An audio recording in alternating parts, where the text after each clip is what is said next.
So what's the plan? If they have to evacuate, they'll blockade China.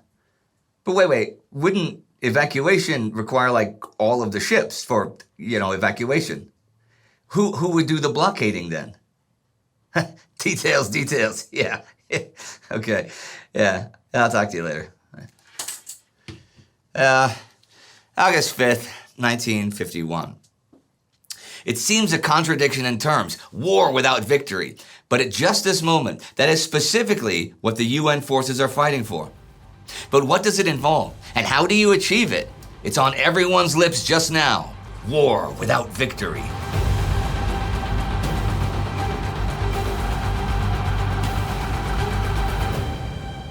I'm Indy Neidell, and this is the Korean War. Last week saw the consolidation of various British Commonwealth units into the 1st Commonwealth Division, and the peace talks in Kaesong continued. The talks broke down, though, over the communist side's insistence of the 38th parallel as a demarcation line. Must have been frustrating for everyone, but UN Forces Commander Matt Ridgway is really trying to keep up the pressure on the other side to keep them at the negotiating table.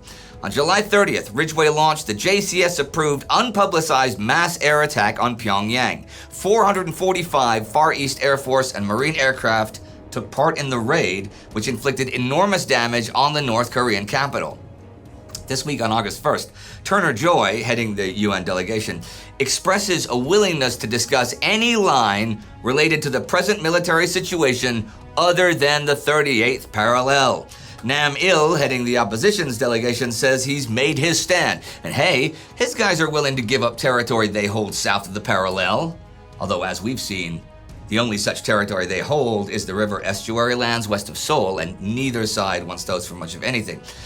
Anyhow, the line Joy proposes, the current front line, is good for defense only for the UN forces, and Nam says that's not fair. And Joy says, fine, give us another suggestion for a line. And Nam says, it's not going to happen. But Joy kept at his task, hopeful that logic would eventually find a crevice in Nam-il's position. The UN held twice as much territory north of the parallel as the communists did south of it. But the UN was not interested in real estate. Its concern was military security during the armistice. The 38th parallel was unrealistic because it was not recognizable from the ground, the cause of many pre-war border incidents. There might be something a little more cynical afoot, though. On the 1st and the 2nd, Peking radio makes broadcasts that U.S. intelligence thinks are trying to get the world ready for breaking off the peace talks, saying things like American and South Korean troops have been repeatedly violating the Kaesong neutral zone, and that the UN delegates have been talking to the North Korean ones in a threatening and derogatory attitude, one you might use towards a defeated country. Here's Joseph Goulden, who wrote the book that last quote was from, giving his personal opinion on this. Having read the previously top-secret policy directives from the Joint Chiefs of Staff to the UN negotiators, as well as Ridgway's private cable file, I find this claim ludicrous. Truman and everyone else in official Washington wanted out of Korea. Ridgway kept a tight rein on Kaesong. In view of his penchant for obedience, I think it unlikely that any underling would have done anything to give the communists a pretext for breaking the talks. It's a very unusual situation for American command, not actually aiming for a military victory. I mean, the war has to continue to some sort of settlement, but the costs of a straight-up military victory are too high, and might well anyhow lead to a widening of the war with Soviet intervention or full-on war with China. And the US, for its part, can't commit too much in Korea, what with trying to maintain the balance in Europe while trying to build a strategic reserve at home. But war without victory posed a new and difficult set of questions to the American military leaders who had been taught that victory was the objective. With the inception of the armistice negotiations, they no longer sought to win by a knockout, but rather on points. They had to hurt the enemy enough to influence him to accept the UN terms for settlement, yet not enough to provoke an all-out counterattack and a possible widening of the struggle. The United States must win the decision, but not decisively. Tough one. You know what? To attempt this, it's interesting the way ideas, plans, and orders go up and down the American chain of command. I haven't really gone into it in detail, although I've mentioned all the players at various points. The UN gave the US full power to form a unified command. So US President Harry Truman is commander-in-chief with no requirements to clear his decisions concerning the war with any UN agency.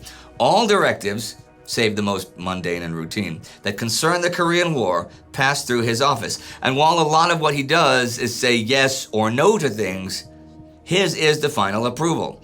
The NCS, National Security Council, is his advisory group. And other than himself, this is the Vice President, the Secretary of State, Secretary of Defense, and the Chairman of the National Security Resources Board. The Secretaries of the Army, Navy, and Air Force can be asked to serve on the council, but Truman has not asked them. Those three service secretaries do serve, though, under Secretary of Defense George Marshall, Frank Pace, Army, Thomas Finletter, Air Force, and Dan Kimball, Secretary of the Navy. Kimball actually gets his post this week, on July 31st. There are the Joint Chiefs of Staff, with General of the Army Omar Bradley as chairman. The other chiefs are Army Chief of Staff Lieutenant Joe Collins, Air Force Chief of Staff Hoyt Vandenberg, and until July 21st, Naval Operations Chief Forrest Sherman. He died of a series of heart attacks in Italy, though, and the acting naval chief has been Lynn McCormick. He would rather have a fleet command than the permanent post, though, and on August 1st, it's announced that William Fechtaler will be the new chief, and McCormick will take Fechtaler's post as Commander-in-Chief of the Atlantic Fleet. Right.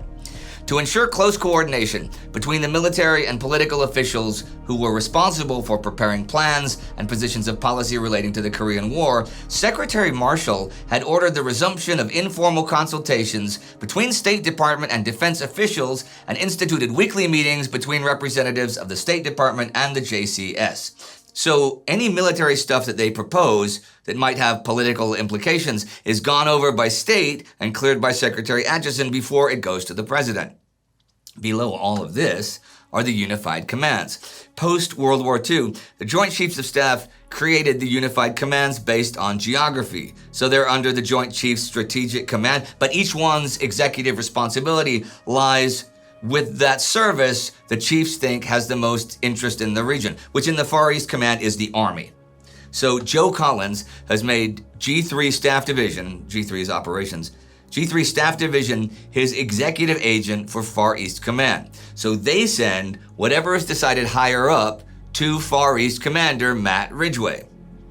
What, you may wonder, happens if Ridgway and his staff come up with a plan that they want approved from above? Well, G3 gets the recommendation from Far East Command and passes it along to the Joint Chiefs and the services to go over, but G3 would also coordinate with staff divisions in the Army to arrive at an official Army position for Collins to present to the Joint Chiefs.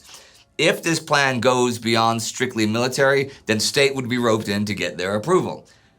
Then the recommendation, which has maybe been amended by the Joint Chiefs, goes to Defense Secretary Marshall for comments, and then on to Truman. The process appeared cumbersome, but if the need for decision was urgent, a consultation or meeting between the parties involved could often produce quick agreement on the position or positions to be set forth for the president. Thus, behind every important decision taken in the Korean War lay the staff mechanism, gathering information, preparing, coordinating, and assessing plans and policies, and presenting recommendations that were forwarded through channels up the military political ladder to the president. But hang on, I know this is incredibly fascinating. It is important, though.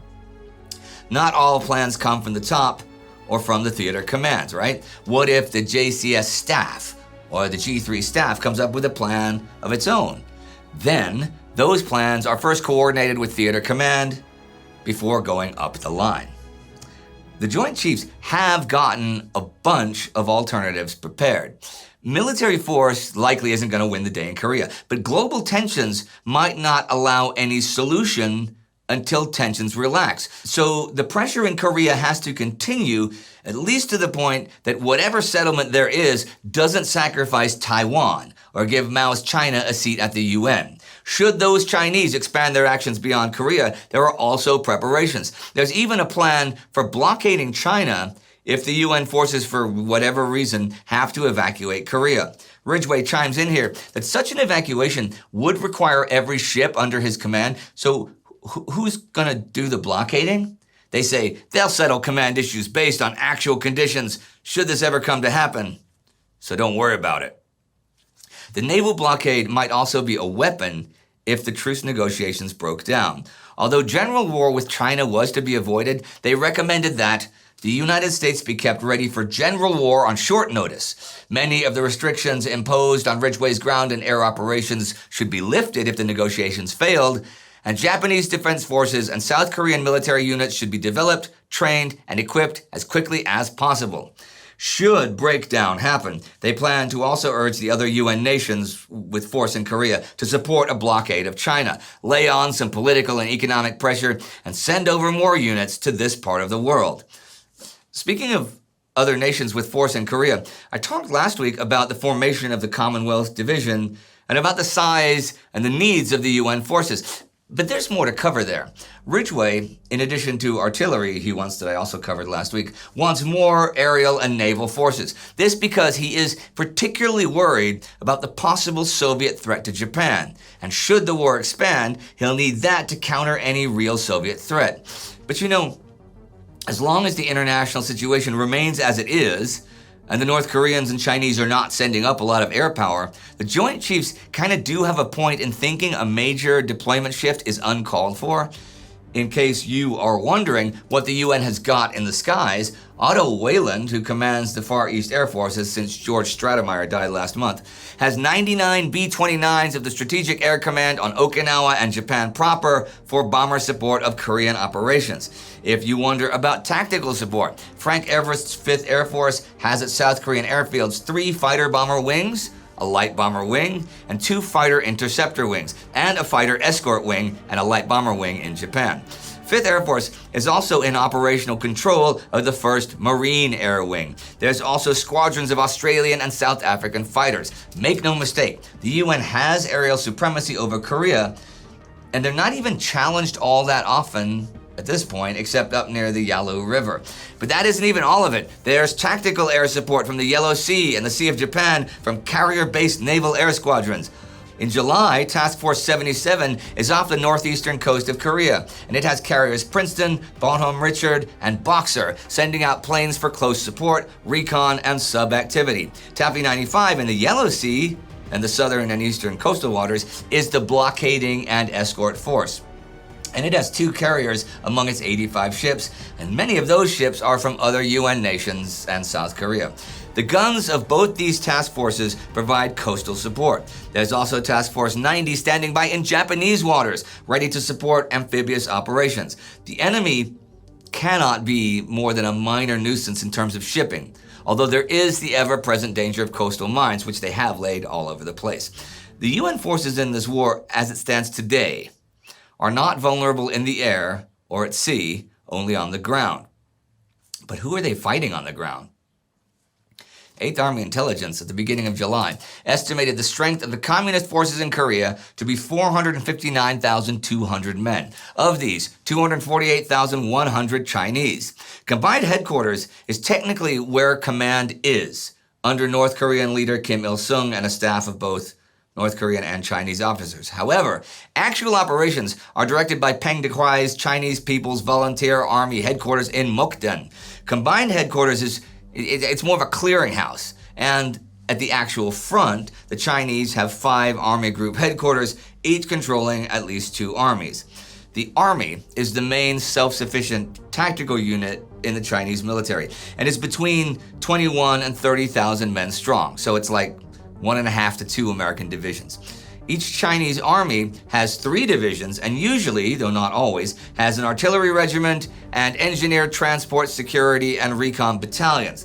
There's also a signals company and a hospital. Of course, this summer, those armies are a bit under strength from the losses they took in the spring offensive. Here's an interesting description. The Chinese Communist Infantry Division was triangular, 3 regiments, and an average regiment consisted of approximately 3,000 men. Armed with a miscellaneous collection of Russian, Japanese, American, and domestically manufactured copies of foreign weapons, the firepower of a typical regiment might be drawn from the following weapons: 180 pistols, 400 rifles and carbines, 217 submachine guns, 9 12.7mm anti-aircraft machine guns, 27 60mm mortars, 12 81 or 82mm mortars, 4 120mm mortars, 6 57mm recoilless rifles, 18 rocket launchers, and 4 70mm infantry howitzers.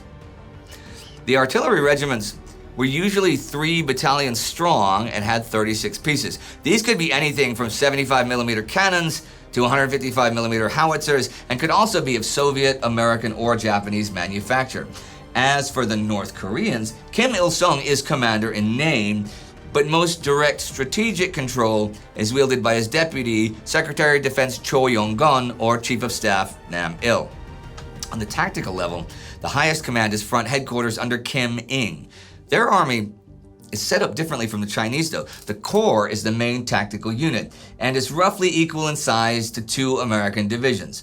Unlike the Chinese army, the divisions that make up a North Korean Corps vary from time to time. The KPA, that's the North Koreans, shift divisions from corps to corps as needed. There are 7 KPR Corps just now, and they are all in the line. 4 on the East Coast and the other 3 in the West. They are basically the anchors of the communist lines.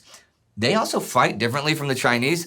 The Chinese have pretty fluid lines and want the UN forces to overextend themselves. So withdrawal, it's a big part of their tactics, since real estate doesn't really mean much to them in Korea. But the North Koreans are fighting for their own land, so they do not give up much ground voluntarily. The communist forces might match the US forces in manpower, but they are way deficient in artillery and armor. Based on shell reports and gun sightings, the UN forces estimated they have 350 or so total artillery pieces. That's it. Most of them 75 or 76mm.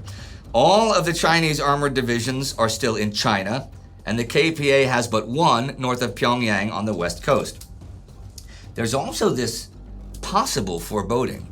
Despite the lack of armor and heavy artillery, there were indications that the communists might be preparing to challenge the almost complete domination of the air enjoyed by the Far East Air Forces. Intelligence estimates place total aircraft based in Manchuria and available to the enemy at 1,050, including 595 fighters, 175 ground aircraft, 100 transports, and 180 training and reconnaissance planes.